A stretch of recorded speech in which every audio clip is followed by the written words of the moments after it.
What is up, guys? It's the Sound Alchemist, and once again, I'm right here with Kershwan, as we are getting ready to answer your questions in another installment of For the Greater. This is a video series where we answer the questions left by you, the viewers. If you have a question for us, comment down below. Put a question in front of your question because we get to those questions first. And that is what someone did. I can't read that text. It looks like some type of Eastern European text. So I'm just going to go with backwards R says, why do the Dark Eldars feed off of pain? Slaanesh thirsts for extreme emotions, so you would think that he would change it up every once in a while, if only to get the most out of each slave. So it's one of those, what came first, the chicken or the egg? And the reality was that even though time doesn't exist in the warp, Slaanesh came after the Eldar did. Mm-hmm. So the Dark Eldar continuing to do their hedonistic and like torture and all torturing, that. Yeah. It's just that's what they were doing before, and that's what they'll continue to do, and they feed off of that pain, because that's the way that their emotions are satisfied, Mm-hmm. without actually having to use their psychic abilities. Because once they use their psychic abilities, then all of a sudden that's when Slaanesh finds out where they are, and boom. Think of Kamara, the city of Kamara, where all the Dark Eldar. Well, I mean, yeah, all the Dark Eldar are. Think of it as like a quarantined area. They really don't want the virus being Slaanesh, to enter or come in. Mm-hmm. So it's very, very like hush hush. Yeah, they keep it on the DL. Hughley. Is he still pertinent nowadays? Who? DL Hughley? I don't know who that is. Is that like the Damn, I guess that answered my question. a judge? It sounds like a judge. Judge. He's a comedian. He's in some few movies here and there. And sorry about not being able to read your name.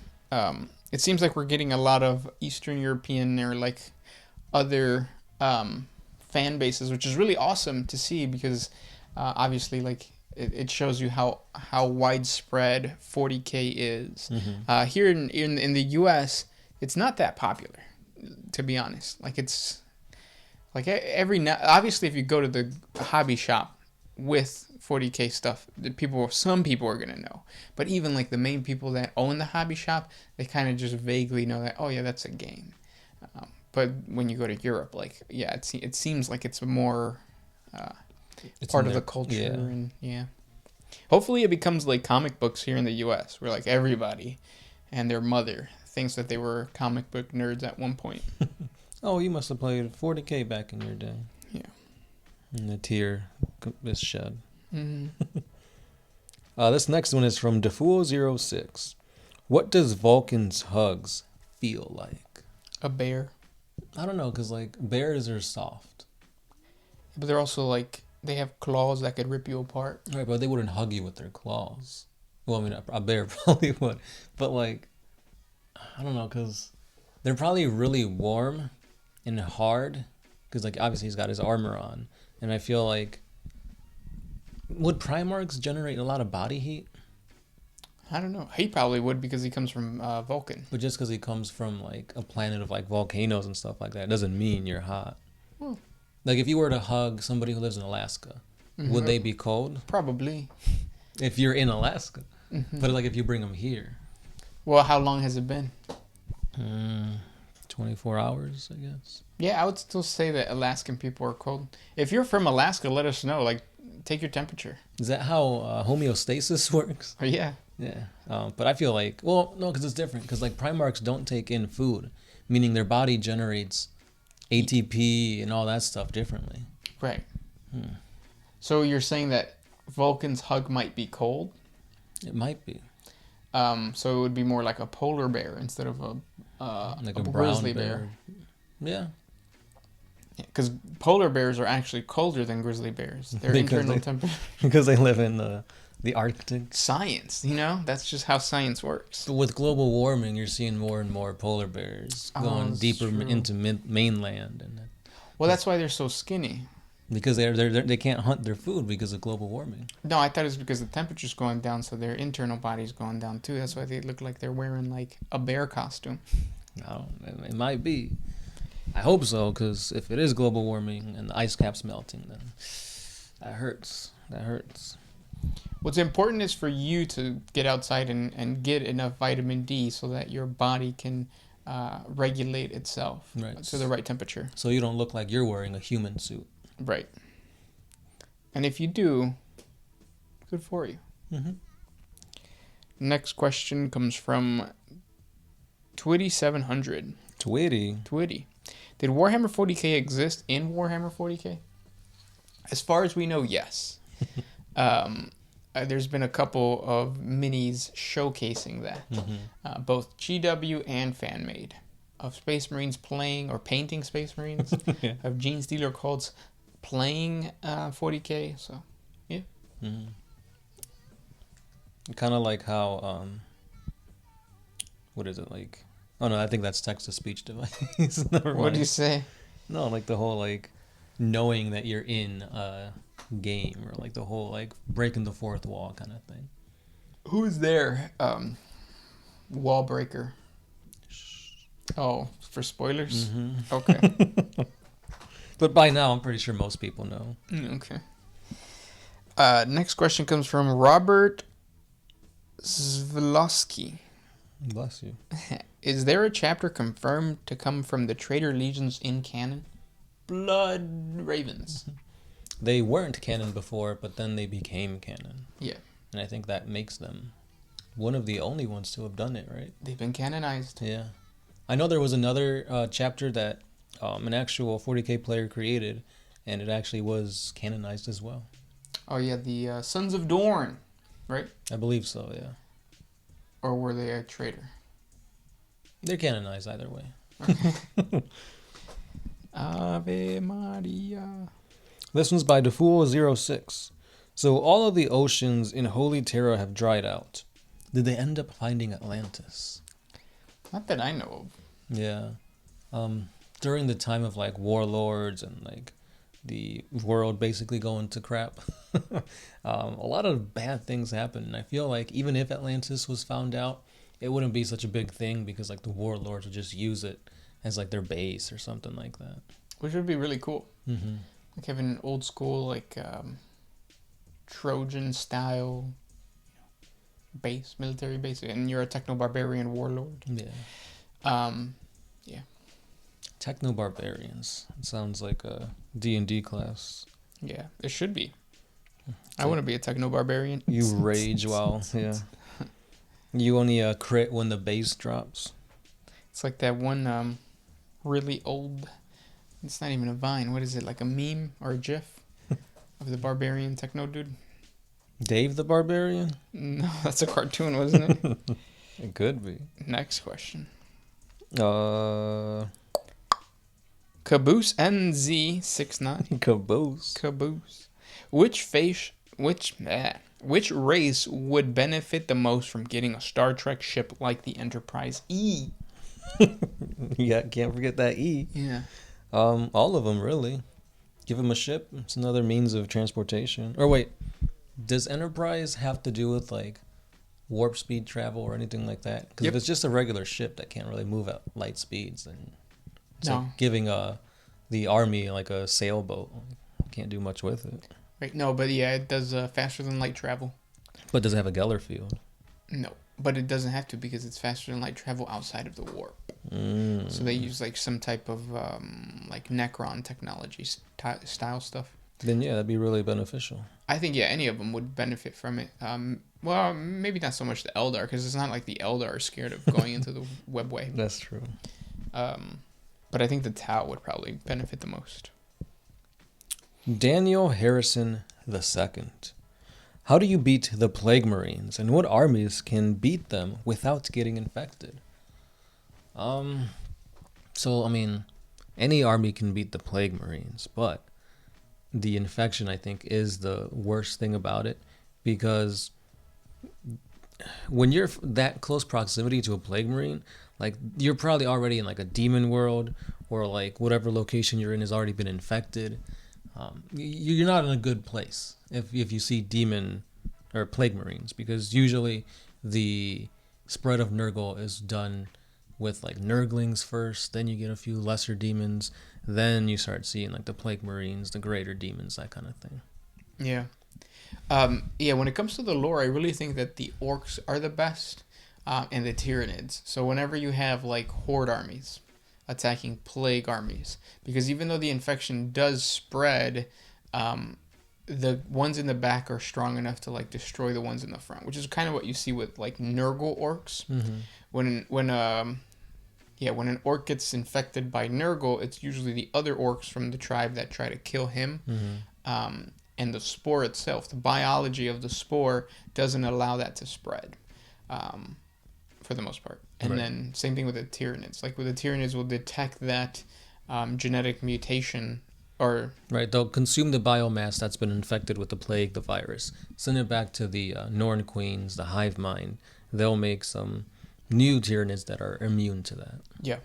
So And Necrons too, because there's no biomass to infect yep, yet. Because we don't know if they're going to have biomass with the Silent King coming out. they probably would. Big pecs and biomass ass. Mm-hmm. You could just see the Silent King just descending on like a stripper pole, doing the splits, and you just see biomass. That's the next drawing I want to do. The Silent King coming down on a stripper pole. Mm-hmm. I'm gonna put it on TikTok. If you guys haven't been on TikTok, our TikTok specifically, it's about time. Yeah. Get it? TikTok? There's not as much ass shaking as like normal TikTok, but at least we're all over the age of 18. Oh, that's all that counts, right, guys? Yeah. Go ahead. This was my Gopher Taste Good.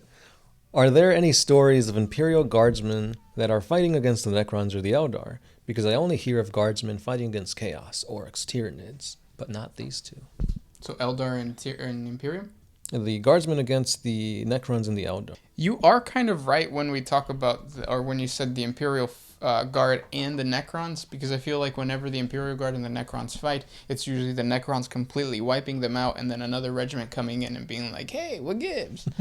But I think Tanith First and Only, and like the whole Ibron Gaunt and like his ghosts are what are they called? Well, that whole story, I think. Gaunt's ghosts. Yeah, I think they deal with Imperial Guards versus the Necrons. But also, that whole set of books is rare because it makes the Imperial Guard seem stronger than most other sources. That's the thing about novels and like books like that, because like obviously you're focused on a group of people and they're gonna overcome the odds and stuff like that. Because your generic guardsman, I think his lifespan is what, 15 hours? Yeah, not very much. Yeah, that 15 hours in the span of a book could be the whole novel, but generally it's not. Yeah, and again, that's an average. Mm-hmm. Obviously, there's people that live longer and And less. If that is the average, then yeah, people that like they're part of the guard. Seconds. Boom. Mm-hmm. Oh, and then what was the other one? Imperial Guard versus what? The Eldar. Oh, that has happened. The Talarans, I think. The Desert Dogs. Yeah, they fought the Eldar. They've also fought Exodites. Mm-hmm. I think it's in our 40 facts on the Talarans. Yeah, and not just that, but I guess lore-wise, that Eldar should be a dying race, so they shouldn't be out fighting and doing all this, but they've been dying for how long now? Yeah. Yeah. Same thing with the Necrons. Most are asleep, but you still get notable battles and certain dynasties rise up and whatnot. Yeah. Así es la vida. That's how it goes. Say la vie. Next question comes from Private Slacker. Since Primarchs keep going into battle without their helmets, is there a virus or gas that can he said Primarchs that can be effective against them? Primarchs, no, probably not. Yeah, they built different. They built good. Yeah. There are, I guess, variants if you do want like a Primarch with a helmet on. But for the most part, yeah, you want to know like, oh, this is Gilliman. Look at his face. But to me, that was always stupid. It's like you're going to war. Like if you don't have a helmet, that's like calling for a headshot. Yeah. But I mean, if they're Primarchs, I would assume that their skulls are like as dense as like their ceramite armor would be. Yeah, I honestly think that. Well, I enjoy Primarchs without their helmets the way that they look aesthetically than with the helmets. Right, because it's giving more of a personality. It's not just like Marine #2. Yeah. Yeah. And also, like, it usually gives them... It makes the artist put more time on the face. Like, Lorgar's face is really badass. With all the tattoos and stuff. Yeah, also, what's the dude's name? Oh, Rogaldorn. Yeah, I think my favorite Primarch is Conrad Kurz, how he looks without a helmet, though.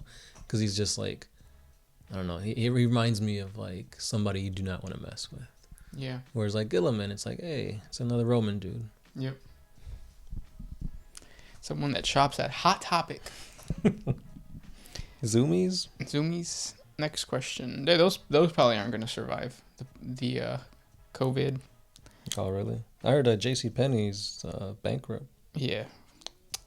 Long time coming, though. Where am I going to get my socks at now? Amazon. Dude, I heard Jeff's like going to be the trillionaire or something like that. Really? Yeah. The first human to become that. Next question. Oh, this isn't a question, but it's a little follow-up to your plight from the last episode. Baby Dragon Teeth has told you, if you're worried about your miniatures ending up in a garage sale after you die, you should probably get a last will and testament written to bequeath them to somebody.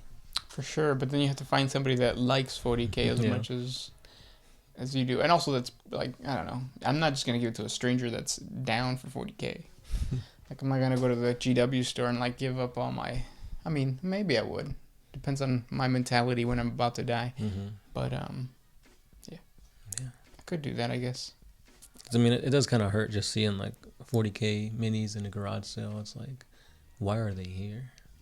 So much story behind them. Like, what happened to the group? Because obviously 40K is not really something that you play alone. Right. Unless you just paint and collect. Yeah. So I guess it depends on the quality. If they look like they were tossed around, then the question. If they look like your orcs. Yeah, my orcs are all over the place. Half of them have no heads. Next question comes from Tambletrack. Did Sanguinius have the red thirst because he tried to hide the flaws from all of his brothers for his entire life? But did he have it as well because that would be interesting dynamic? Yeah, whenever it comes to gene seed deficiencies, they stem from their progenitors, aka the Primarchs. So yeah. But I don't think that he ever succumbed to the red thirst. I don't think so, unless he like gave into it like during combat just to become more of like a beast on the battlefield. But he also was like about elegance, right? Yeah. Same thing with like Lehman Russ. I feel like Lehman Russ was more of like he never would turn wolfen. I don't see that happening. He's just hairy. He's just hairy. Yeah. Well, not even because his miniature, he's clean that's shaved true. Yeah. And blonde haired. Yeah, I always pictured Lehman Russ as a Tormund from Game of Thrones. Yeah, something like robust. Robust. I'm about to bust. Next question. I had one. I don't have it anymore. I have one from Shinku Kirito Ichika. What if the Thousand Sons didn't turn traitor? What if Magnus didn't try to collect the Emperor or contact the Emperor and damage the webway? How do you see the Thousand Sons fighting on the side of the Loyalists and ever onward by the Ultima founding? I don't see that happening. But if it did, I think it would be an interesting situation because it would be like friction between them. Oh yeah. And definitely. I think the majority of the Imperium, specifically the Inquisition. I feel like there'd always be like sleeper agents just keeping an eye on them at all times. They wouldn't be able to like go anywhere by themselves or like congregate. It'd be bad. I think they would try to like break themselves off, kind of like the Blood Angels have done, trying to hide their red thirst and trying to hide that mutation. The Thousand Sons would just try to hide the fact that they're supreme psychers. Or the opposite would be true, and they would be like one of the main defenders of the Imperium because of their psychic abilities. Yeah, I feel like they'd probably be put on like a penitent crusade. Like we don't like you, but we're gonna say that we're gonna honor you by having you guys sacrifice yourselves and going into the cicatrix maledictum to close it off from the inside. Yeah. When it's just a suicide mission. Also, like, I wonder what would happen though, because then Magnus the Red can sit on the Golden Throne. Yeah. And the Emperor doesn't have to be there in order to power the Astronomicon, Right. which was part of his goal in the beginning. He wanted Magnus the Red to be the person to lead humanity through the Astronomicon. He wanted his biomass on that seat. Exactly. I can just imagine like Magnus just like plopping his booty on the corpse emperor. And it's like, oh, looks like you have a bone there. Back that ass. Human link. Yep. Last question. Yep. If all the Imperium of man's forces were deployed against a single faction's homeworld, could they start going around wiping the board clean world by world? It seems to me that the Eldar, for one, could be wiped out, as well as the Tau. What strategy would you have to do this? It would be really difficult because the more I learn about the map of 40K, the more you realize that the Imperium needs to, yes, it's big, but it also needs a certain military force in certain areas. Otherwise, they would just crumble. So it's not really that. It's not a litter. It's not like that problem is not created because the writers want that problem to exist. That just makes sense. Like there isn't enough manpower to actually spread throughout the galaxy and single-handedly send a crusade all throughout the place.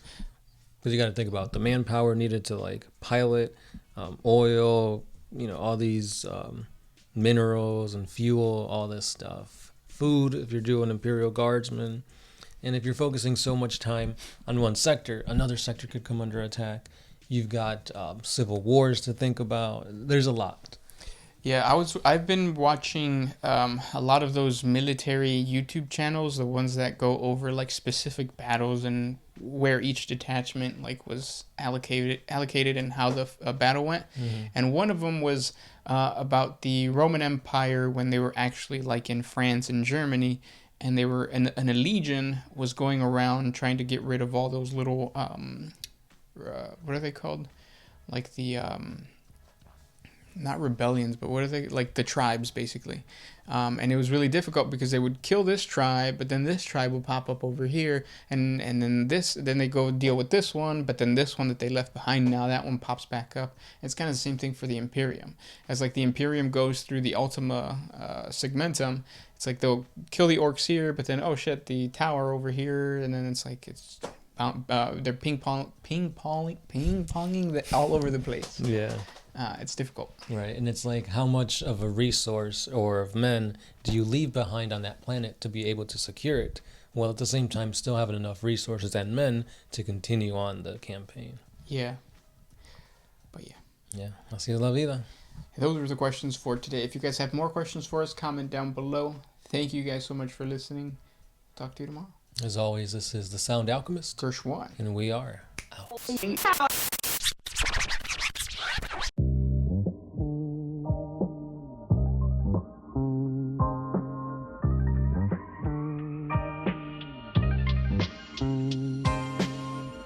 Always used to put my freedom first in any situation. I knew I never had that much to lose.